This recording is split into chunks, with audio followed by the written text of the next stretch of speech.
Welcome, everyone. We are so glad you are here with us today for this deep dive. And, we really want to welcome you directly Yes, absolutely. because we know a lot of you listening right now are working on your English. You are learning, Mhm. and that is an amazing journey. It really is. It's a big step. So today, our mission is simple. We're going to take a relaxed, easy pace. We want to use clear, simple English. Right. No confusing textbook words, just a calm, clear chat. Exactly.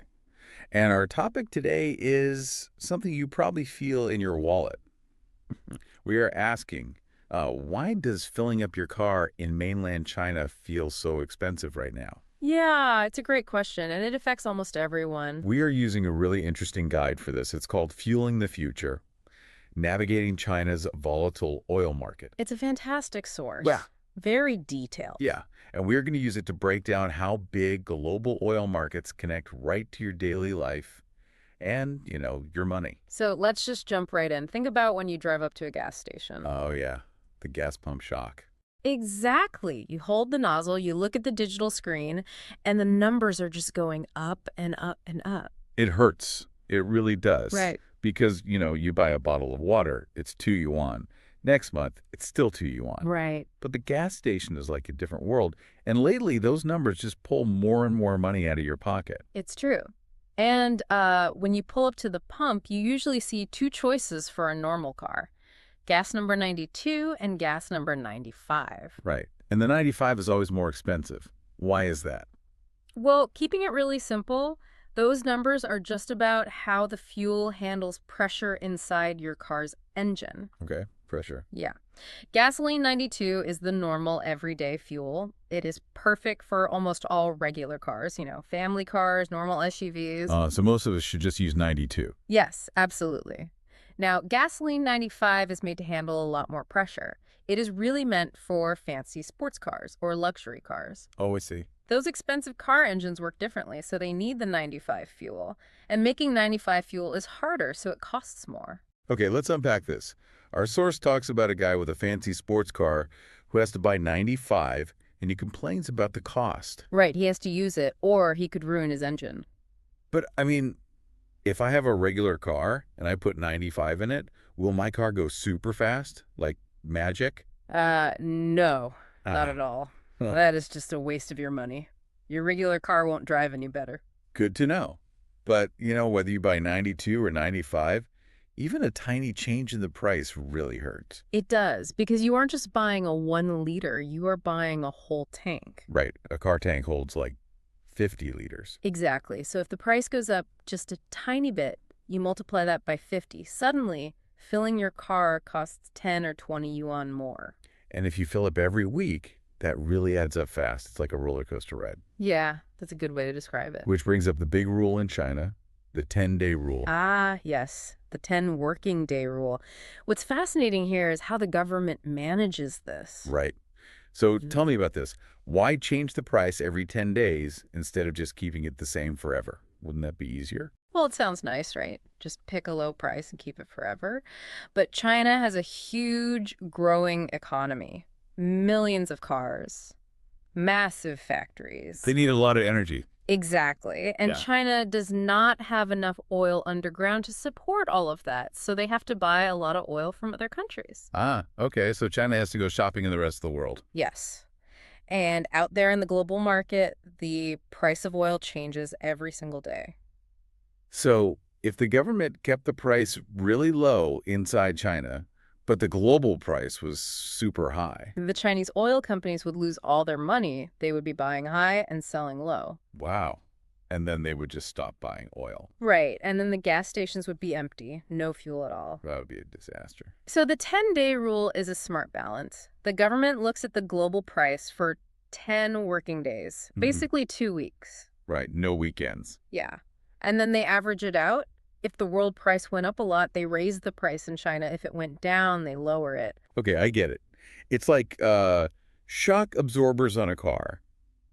The road is still bumpy, but it smooths out the ride so your teeth don't rattle. That is a perfect example. It smooths out the crazy daily changes of the world market. But because we have to follow the world market, I guess we need to talk about why the world market is so crazy right now. We do.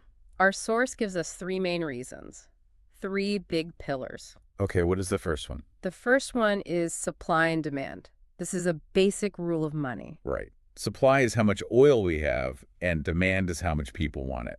Yes. Think about the Spring Festival in China. Oh, wow. The biggest travel time in the world. Exactly. Millions and millions of people all decide to drive their cars to see their families at the exact same time. So the demand goes crazy. Everyone needs gas. And when everyone needs it, the price goes up. You can't just stop buying gas because you have to get home to your parents. Right, you just pay the higher price. That's high demand. Now, the second pillar is global events. Basically, things happening around the world. Wars, conflicts, things like that. So what does this all mean? Are you saying if a country far away has a problem, my gas gets more expensive in Beijing or Shanghai? Yes. If we connect this to the bigger picture, oil has to travel a long way. Like on those giant ships. Exactly. Huge ships crossing the ocean.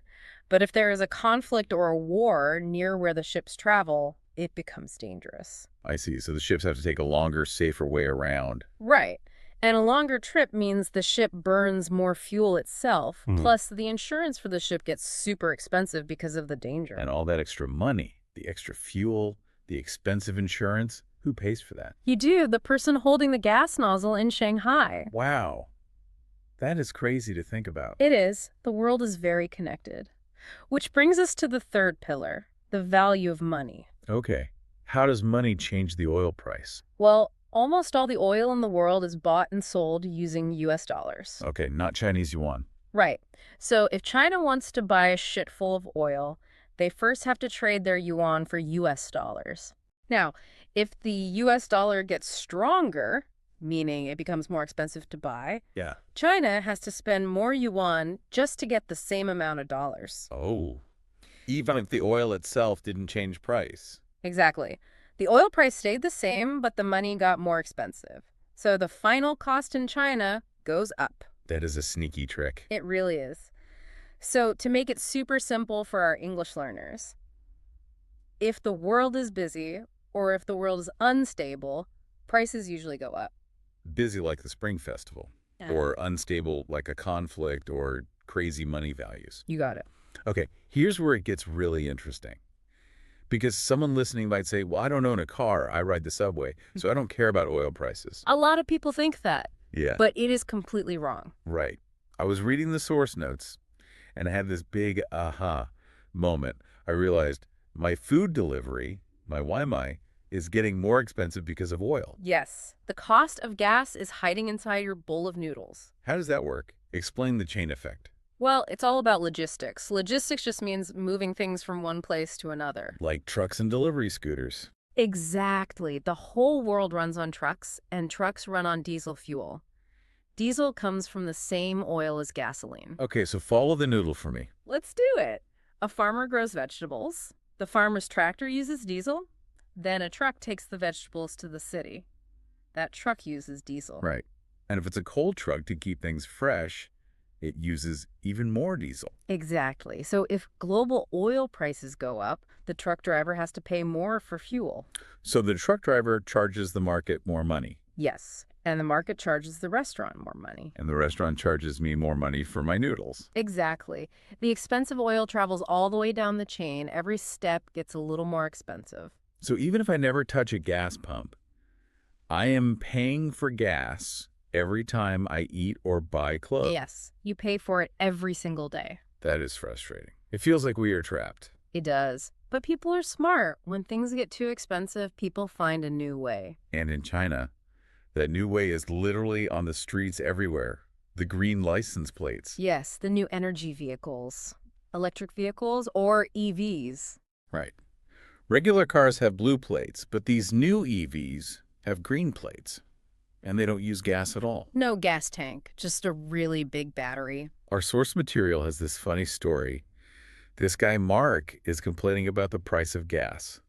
And his neighbor just laughs because he has a new EV. Yeah, the neighbor says, I just plug my car into the wall like a mobile phone. I love that because it makes it sound so simple. We plug our phones in every night. Now people just plug their cars in.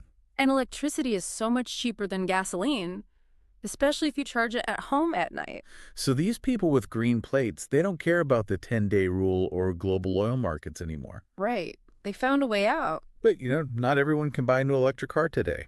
A lot of us still have normal gas cars. This raises an important question. What can regular drivers do to save money right now? Our source actually gives us 4 really practical tips. Yes. Number 1 is simple. Drive smoothly. Right. Don't drive like a race car driver. Exactly. If you push the gas pedal down hard and fast, your car drinks a huge amount of fuel just to speed up. And then usually you just have to hit the brakes because of traffic anyway. Yes. You burn expensive gas to go fast, and then you hit the brakes and waste all that energy. It's literally throwing money away. So just drive gently. Take your foot off the gas early if you see a red light. Right. Let the car just roll. It saves so much fuel. Okay, tip number 2. Check your tire air pressure. This one surprised me. It's basically physics. If your tires don't have enough air, they get soft and flat on the bottom, and a soft tire grabs the road too much, it drags. Like trying to roll a flat basketball. It's hard work. Exactly. Yeah. So your car engine has to work much harder to push the car forward. And working harder means burning more gas. Wow. So just putting free air in my tires at the station saves me money on gas. It really does. Okay. Okay, tip number 3. Use mobile apps. Oh, yeah. We all have smartphones. Right. And there are apps that show you the live gas prices all over the city. Because some gas stations have sales or discounts, right? Yes. You might find a station a few streets away that is 0.5 yuan cheaper. Which doesn't sound like a lot. Half a yuan. But remember the tank size. Multiply that by 50 liters. You just saved 25 yuan. Hey, 25 yuan is a nice lunch. Exactly. Over a year, checking the app can save you over 1,000 yuan. That is smart. Use your phone to fight high prices. Okay, the last tip, number 4. This one is crazy. Ah, the midnight rush. Yes. So, going back to the 10-day rule, when the government says the price is going to go up, they announce it in the afternoon. But the price doesn't actually change until exactly midnight. So everyone gets a message on their phone at 4 p.m. saying, gas is getting more expensive tomorrow. And what do people do? They get in their cars at 10:30 at night and rush to the gas station. I've seen this. The lines are huge. People wait in their cars for 40 minutes just to fill up before midnight. It is amazing to watch. They might only save 20 yuan after waiting almost an hour. Which is funny, but I get it. It feels like a small win. You beat the system, you got the cheap price before the clock struck 12. Exactly. It makes people feel like they have some control. Because we can't control the world, but we can control our tires, how we drive, and when we buy gas. That is the big takeaway here. You have choices. Well, we really covered a lot of ground today, and we did it in clear, simple English. We talked about the shock at the pump, the difference between 92 and 95 gas, and that very important 10-day rule. We looked at the 3 big pillars: supply and demand, global events, and the U.S. dollar. And we followed the chain effect, showing how diesel fuel makes your noodle delivery more expensive. Finally, we talked about the green plate EVs and the 4 easy ways to save gas if you still drive a normal car. You know, understanding all of this makes you a smarter consumer. When prices go up, you aren't just confused anymore. You understand why. Yes, you are really mastering not just English, but global economics. It's a huge step. Before we go, we want to leave you with a thought, something to think about. A little puzzle. Right. So we know that during the Spring Festival, millions of cars need gas, which makes the price go up. Because everyone is driving home. No, think about the future. More and more people are buying green-plated EVs. They don't need gas. They need to plug into the wall. Okay, I see where you're going with this. Imagine the Spring Festival 5 years from now. Millions of cars are driving home, and they all pull over at the exact same time. But they don't want gas. They want to plug into the electricity grid to fast charge their huge batteries. Oh, wow. All those cars pulling electricity at the exact same time? Yes. What happens to the power grid? Will electricity prices suddenly jump up during the holiday? Will the power go out? We fix the oil problem by making an electric problem. Exactly. It is a massive new challenge for the future. That is a fascinating thought to end on. Thank you all for joining us on this deep dive. Keep practicing your English, keep asking questions about the world, and we will catch you next time. Goodbye, everyone. Keep up the great work.